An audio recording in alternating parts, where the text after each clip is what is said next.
नमस्कार। आप सभी का इस कक्षा में स्वागत है। आज हम लोग संस्कृत व्याकरण के अंतर्गत संधि पर चर्चा करेंगे। संधि को जानने से पूर्व हम इसके मूल आधार अक्षर समाम्नाय पर चर्चा करना आवश्यक समझते हैं।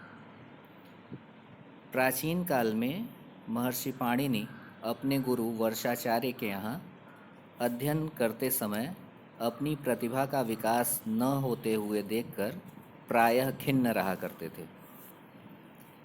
तदनंतर उन्होंने भगवान शिव की आराधना की। भगवान शिव ने उनकी आराधना तपस्या से प्रसन्न होकर के अपना डमरू उठाया और डमरू को 14 बार ध्वनि को प्रकट करने के लिए बजाया। एक श्लोक इस संबंध में प्रसिद्ध है। नृत्तावसाने नटराजराजो ननाद ढक्काम नव पंचवारम उद्धर्तु कामः सनकादि सिद्धान एतद्विमर्शे शिवसूत्र जालम। भगवान शिव के 14 बार डमरू को बजाने से डमरू से 14 ध्वनियाँ प्रकट हुईं, जिससे क्रमशः 14 माहेश्वर सूत्रों का जन्म हुआ। यह 14 माहेश्वर सूत्र इस प्रकार हैं। पहला अयुण, दूसरा रिलरिक, तीसरा एओंग, चौथा अयौच, पांचवां हैवरट, छठा लर्ण, सातवां यमंगड़नम, आठवां झभें, नौवां घड़धश, 10वां जबगडदश, 11वां खफछटत चटतव, 12वां कपय, 13वां शससर और 14वां हल। इन 14 सूत्रों से संस्कृत की वर्णमाला का जन्म हुआ है। इसमें प्रारंभिक 4 सूत्रों में अयुण से लेकर अयौच तक संस्कृत वर्णमाला के 9 स्वरों की गणना की गई है तथा 5वें सूत्र हैवरट से 14वें सूत्र हल तक व्यंजन वर्णों की गणना की गई है। संस्कृत में कुल 9 स्वर हैं। अ, ई, उ, री, लृ, ए, ओ, ऐ, औ तथा कुल 33 व्यंजन वर्ण हैं।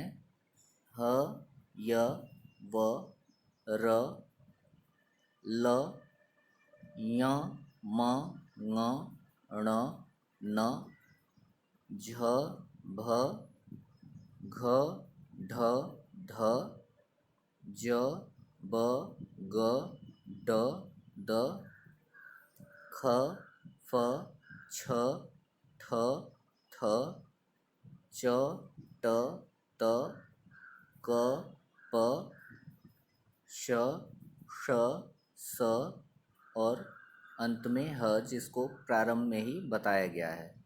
यद्यपि इस माहेश्वर सूत्र में ह वर्ण को 2 बार लिया गया है, किंतु उसे गिना एक ही बार जाता है। 2 बार लिए जाने का कारण 2 जगहों पर प्रत्याहारों का निर्माण करने के लिए किया गया है। इन स्वरों के और व्यंजनों के साथ ही इसमें 4 अंतस्थ वर्ण हैं, य, व, र और ल तथा 4 ऊष्म वर्णों का समावेश भी इसमें है, श, ष, स और ह।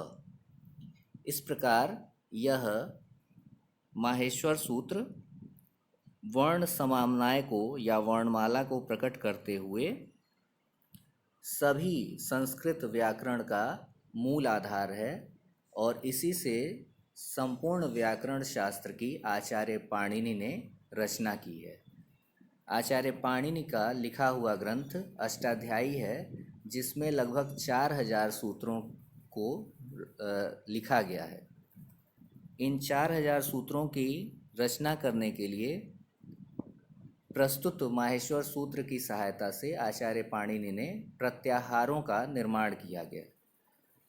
प्रत्याहार संक्षिप्त कथन को कहा जाता है। जैसे प्रारंभिक सूत्र अयुण के अ को और चौथे सूत्र अयौज के च को लेकर के अच प्रत्याहार बनता है। अच प्रत्याहार में कुल 9 स्वर आ जाते हैं। इन माहेश्वर सूत्रों के अंतर्गत जो अंतिम वर्ण हैं, जिनके नीचे हलंत का निशान लगा हुआ है, वे इत संज्ञक होते हैं, उनकी गणना नहीं की जाती है। उनका कार्य केवल प्रत्याहारों के निर्माण के लिए होता है। इसी तरह हैवरट के ह से लेकर हल के ल तक सभी व्यंजन वर्णों का समावेश हल प्रत्याहार के अंतर्गत हो जाता है तथा अयुण के अ को लेकर के और हल के ल को लेकर के अल प्रत्याहार बनता है, जिससे सभी स्वर और व्यंजन समावेशित हो जाते हैं।